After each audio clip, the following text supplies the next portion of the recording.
How's it guys, and welcome back to my channel. My name is Rachel. If you haven't watched any of my videos, I do like a bunch of like beauty and lifestyle and a little bit of like blogging and digital marketing content. If you haven't already subscribed to my channel, do so now. There's no time like the present. So today's video is actually going to be like super chilled and super conversational. I just really want to chat as if, you know, we were in the same room. And that topic is really about things that I wish I knew before I started blogging or before I started my brand, Sincerely Blonde.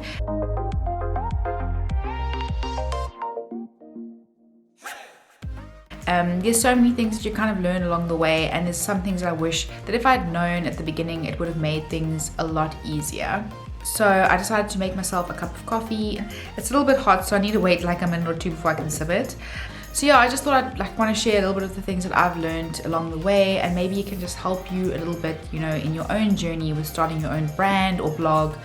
Because starting a blog is actually very much starting like a business, you know, and you need to view it as such. Because a lot of people will just be like, oh, I'm starting a blog, but they don't actually view it as I'm actually starting my own company, I'm starting my own brand. And yeah, you have to really kind of view it that way. Okay guys, so the first one is to really take time and research your brand name before you start your blog. Like, don't be so angsty to get started and create the content that you just like put in anything. So if you guys have been around my blog for a while, you'll know that Sincerely Blonde wasn't the first name that I had.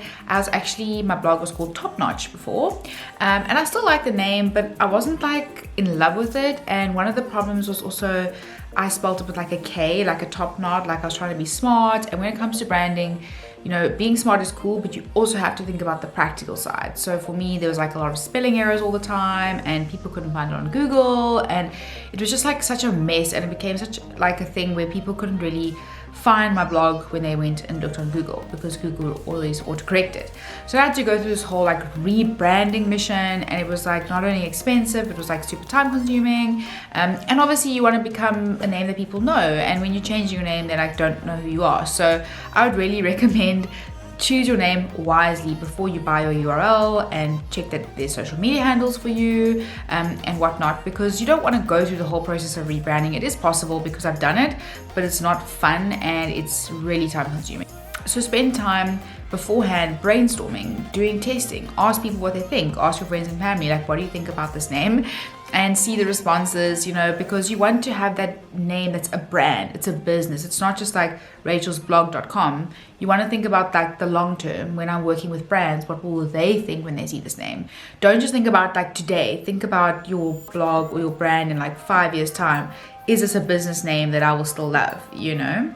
And the second thing that I wish I'd known was the value of building relationships. I studied psychology, I'm a people's person, so I know that relationships are important, but I really have seen in the last while just how important it is to build genuine relationships with people within the blogging industry. And I don't mean this from a superficial point of view, like, oh, what can I get out of them? But I have had so much great advice and guidance from other bloggers in the industry, where I've been able to ask them questions and say, what do you think? Or am I out of line here? What should I charge? You know, you need to build relationships up over time. And I've really seen the value in having good relationships in my blog. For example, if you're wanting to approach a brand and you're able to just bounce some ideas off a fellow blogger, it just gives you so much confidence. You don't just get that from not having relationships. Like, that comes from building genuine relationships. And it's not like I'm building these relationships to see what contacts I can get out of it. No, I'm talking about building real relationships with other bloggers. And blogging can seem so social, but at the same time it can also be extremely lonely, which brings me to my second point, is that blogging requires a lot of sacrifice. Or blogging, branding, being on social media, YouTube, whatever you want to call it, it requires a lot of time. It's a huge time sacrifice, and a lot of people, you know, don't understand that. So they will look at you. I can't remember how many times people have said to me, oh, it's so amazing that you get so much free stuff. I'm like, nothing is free in blogging. There's an article that needs to be written, there's photographs that need to be taken. Like, it might look cool because you were given this lipstick, although I wasn't given this lipstick, but there's a lot of work that goes on behind the scenes and a lot of sacrifice. And a lot of people will think, okay, well, it's so amazing, like you're getting so many cool products. It is amazing to be blessed with so many good products, but you're working your butt off to get them. You are spending a lot of time, and just because maybe someone gave it to you for free doesn't mean that it was actually for free. But also, you know, you have to make peace with the fact that blogging is a lot of time sacrifice. It doesn't happen overnight. For a really long time, you might not get paid. You know, you are going to be putting in a lot of time and a lot of effort into this platform. And you kind of have to, there's a saying, or there's a meme, or there's a picture that I've seen on social media, which I think is so true, which is like, success requires replacement. It requires replacement of Netflix. It requires replacement of entertainment. It requires replacement of negativity, of giving up. Like, you have to replace that with like this attitude, like, I'm just gonna do whatever it takes, you know, to build my brand. And that means that you don't always get to relax. So for example, you know, a lot of people on a Friday at 5 o'clock, you know, their work is done for the weekend, and then the next time they work is a Monday. If you're a blogger, that is not the case. You use your weekends to shoot content, to plan content, to edit content, to do business proposals. Like, your weekends are like a lot about your blog. Obviously, you can be strategic and you can plan your content and you can make it work the best so that it's not like so pervasive. But at the same time, it really does take a lot of time. So yeah, I think that's just something that I wish I'd known, because there have been times where I've had to explain to people, like, I'm sorry, I can't come to the XYZ because I actually have like a commitment from a brand and I need to produce this content. And people don't always understand, and you need to make peace with that. Like, so, you know, just be careful of things. Another thing I wish I'd known is being careful of people around you in the industry who might have a negative attitude or a sense of entitlement. Don't let that rub off on you too easily. Like keep yourself positive, keep yourself hardworking, having a good attitude, because I feel like there can be a lot of like negativity in the blogging space, a lot of competitiveness.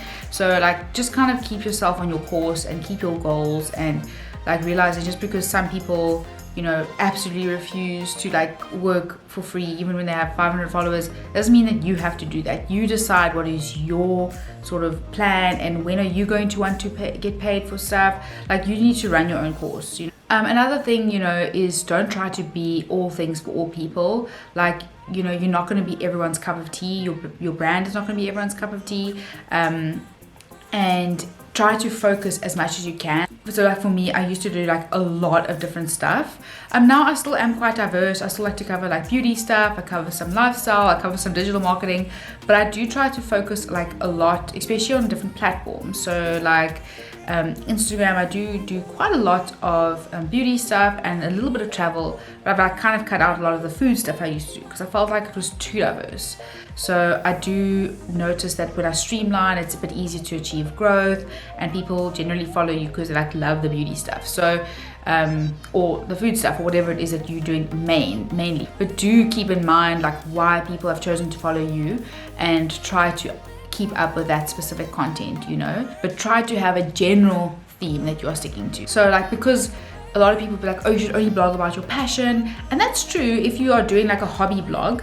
But at the same time, I wish that I had a business strategy for my blog from the get-go, because now I view my blog and brand as a business. When I first started, I was like, oh, it's just a hobby, like whatever, I'll see where it takes me. Say, what are my goals for September? What are my goals for the end of the year?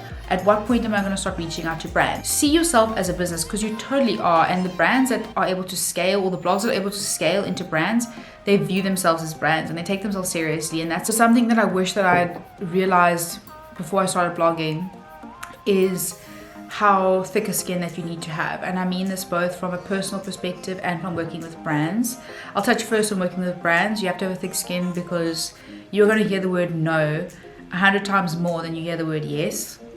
Even to this day, I have, you know, you are doing like proposals, and I mean, I'm definitely hearing yes more now than I used to, but I still do hear no a lot, and that's something that you just have to make peace with. And tenacity is so important, like having a never give up attitude. You know, you have to have a thick skin when it comes to blogging. Like, you're putting your life out there and you're showing it to the world, so you are inviting criticism. So you can't actually get like extremely defensive and say like, well, why are you commenting on my picture, or why are you commenting on my video? Be prepared for that. And then on a personal level, like, I think you've got to also make peace with and not get bitter, you know, when people don't support you maybe as much as you would like. I think another thing that I've had to also like realize is that people don't always want you to succeed in life. They don't always want you to go forward, and they can sometimes be not so supportive because of that. So you have to grow like a very, very thick skin in that regard and not take it personally. I mean, sometimes people that you know or that you know in real life unfollow you, and you like kind of be like, okay, should I take this personally or not? And the best advice that I can just give you is to not, you know. But at the end of the day, you know, bitterness becomes your issue, and you become like a negative person. So if I can just give some advice, just to like have water for ducks back when it comes to your personal life, friends, and your blog, you know, like I used to get so bummed when someone that I knew, even if it was someone I knew from social media, unfollowed me, like on my Instagram. I'd be like, wow, like is there something wrong with my content? Is there something like not great about it? And now I realize like, whatever, man, like there's such bigger things in the world. And if someone unfollows you, like I think something about social media is we can kind of elevate ourselves and think of ourselves as like bigger and more amazing than we actually are. Like at the end of the day, social media, it's not like real life, you know, and even though there's a lot of power in social media for social change, etc., it's still not real life, and you don't like jeopardize a friendship over the fact that someone unfollowed you, you know. I don't even know where I'm going with this, but you know, it's just more like my personal experiences. I think a big thing is that I've also learned that consistency is so important, that you know, once you have momentum, it's like a snowball and it grows exponentially from there. But when you stop and you just give up for like 2 weeks because you don't feel like it, you can lose a lot of the momentum. So one of the biggest ways to combat that frustration is to actually plan your content and schedule your content. So I'm not like the queen of one of those people that like has everything scheduled for Instagram like Monday to Friday, because I also feel like it then loses its authenticity and you like kind of lose your voice if everything is scheduled, you know. But have a rough plan. So for me, sometimes I'll sit on a Sunday night and I'll say, what do I want to put out on social media this week? What do I want to put out on my blog this week? And like, what are my rough plans or my commitments? So just have like a rough schedule, then you can tick them off as you go along, just because I feel like it really does help when you're like sitting there and you're like, I have no idea what to post. You can quickly go back. I also think like it's great to recycle old content. I feel like there's a lot of pressure to constantly be creating new content, and you know, there's so much stuff out there that people will obviously appreciate quality over quantity. So if you're just like spewing out content for the sake of content, it gets annoying, and that's why people also unfollow you. So, or they don't read your blog post, whatever it is. So rather go back, rework old content, rework old blog posts, look at old pictures. Can I re-edit them? Can I use a new caption? You know, like some pictures can totally be reworked with a new caption. And when I first started blogging, I used to like get so stressed because I'd be like, I have to do 3 posts a week. But if that's going to jeopardize the quality of the posts, then put that off yourself. Don't put yourself under that thing, you know, because when people read your post and it's like terrible quality, they're not necessarily going to like want to come running back. So don't jeopardize quality over like wanting to stick to a schedule, but really do take time to plan. And another like, you know, sounds so simple, but for me it's so important, is that kind of phrase that says continuous improvement is better than delayed perfection. And I think that's so true with the blog, because a lot of people, you know, keep putting it off, or they start and then they don't want to go at it because they just feel like, oh, my photos aren't good, my blog posts aren't good. And I think one of the most amazing things is seeing how your brand actually develops and grows, and how your content improves, how your photographs improve. Like when I look at my content from when I first started, guys, it's terrible. So I'm like, oh my word, did I really post that? Did I post that caption? I just think, but I mean, that's what's cool. Like you can look back on your stuff and be like, wow, I used to get like 10 likes for my first picture, you know? And I've grown so much, and you actually really grow with your community. So if there's anything that I can say, just don't put off starting things or doing things because you feel like your stuff isn't the best. And then something that I wish I'd really also employed from the beginning was testing out different content. Like, don't just do the same thing all the time, post at the same times, post the same type of content, the same topics. Test your different content. Like, test if people prefer reviews. Do people like shorter captions? Do they like longer captions? Do they prefer, you know, high-end stuff? Are they preferring low-end stuff? Like, really test what type of content you're putting out there. And also, you know, I'm definitely not advocating copying other people's content, because that is just plain wrong. But follow people that are in your niche who are better than you and see what they are doing. What do their audience like, you know? Copying is totally wrong, and this is like not what I'm saying. But what I am saying is follow people who are better than you in your niche and see what they are doing, what works, and then say, how can I apply this to my own blog and to my own audience? What from what they're doing, you know, might my audience also enjoy? And how can I do it and make it my own and make it unique, you know? And another thing that I think is so important is just learning how to set boundaries with your time. It's so easy to just like keep logging onto Instagram, but if you're just consuming that content and it's not actually helping with your blog, it's actually just time wasted. So I mean, just really learn like to set time, you know, for Instagram, and then actually to log off, because otherwise it just becomes like your whole life and your whole world is about social media and your blog, you know. And it's really, really important just to learn how to set those time boundaries.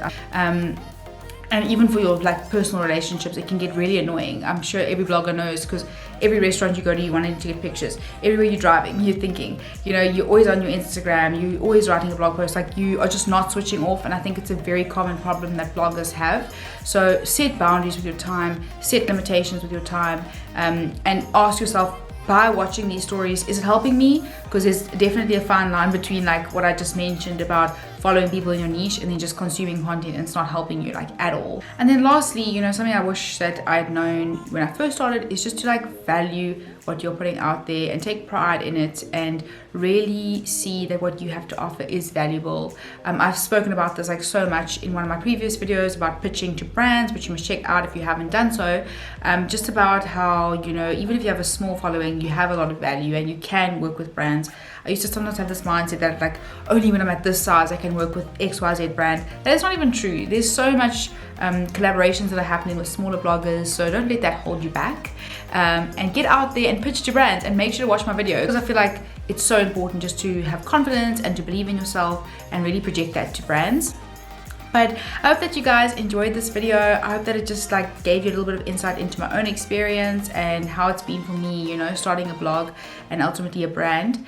If you have any questions, please pop them down below or send me a DM on Instagram. My handle is @sincerelyblonde with an underscore. Otherwise, subscribe to my channel for future videos. I would love to have more of you in my community, and I hope that this video was helpful for you in some way.